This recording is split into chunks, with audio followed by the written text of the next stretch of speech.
Hey, it's Dorleen. Welcome to my channel and my creative life. So I have a whole bunch of layouts to show you, but I'm not going to talk about the layouts as much as I want to just talk to you a little bit about crops and or retreats.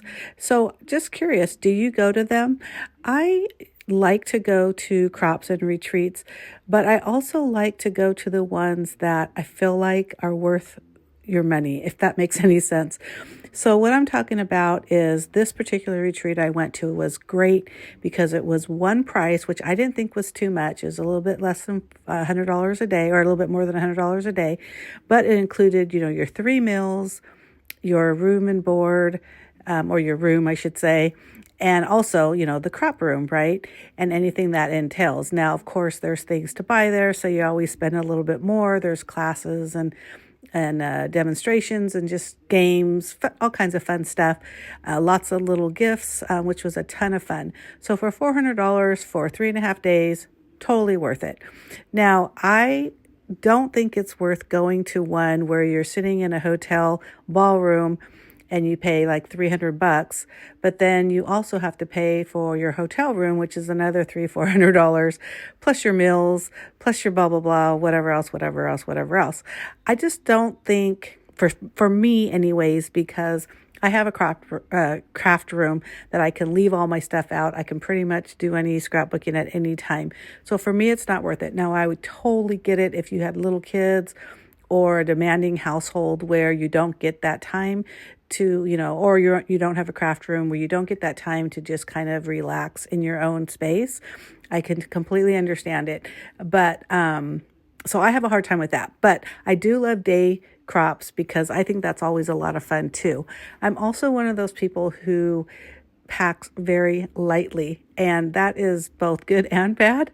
So this particular retreat, I brought 3 sets or piles, whatever you want to call it, stacks of photos for 3 different occasions that I really wanted to scrapbook. My Memphis trip, my mom's 86th birthday, and then the last of our Tomcat Strut, which is a virtual marathon my family and I do.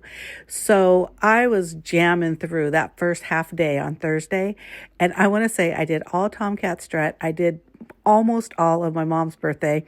And I thought, oh my God, what am I going to do? I still have 2.5 more days to scrapbook. Luckily, I did have some other photos in between, which you can tell by some of those layouts that I flipped through. There were some birthdays, first day of school, also like a picnic that we went on. So I was very grateful for that. I also spent the last day making a whole bunch of cards too. So that was a lot of fun. And I basically just used scraps and pieces that I had in my bag.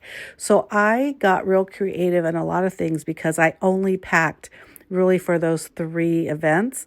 So I had a lot of, in my bag, I have just leftover pattern papers that I've just kind of keep adding to and also using during other crops or retreats. So I was able to dig into some of those. I really had to think outside the box on a lot of things, which also makes it a little more fun and creative. So I love doing that as well. But I am not one that packs, everything plus the kitchen sink. Not that there's anything wrong with that because I can totally see the advantage, but you can tell that some of my pages are very plain. Some of them I really thought outside the box, but I absolutely love them. I did 29 layouts and I did 9 cards during this retreat, which I'd say is pretty darn successful. Anyhow, I hope you like this discussion. There's no right or wrong way to crop or go to a retreat or not go and not go and not go. So either way, I hope you enjoy scrapbooking. I hope you enjoy your card making and whatever it is that you like to do when you have the time to do it. So thank you so much for watching. If you like this video, give me a thumbs up. Make sure you hit that subscribe button. And thank you again for watching. Bye.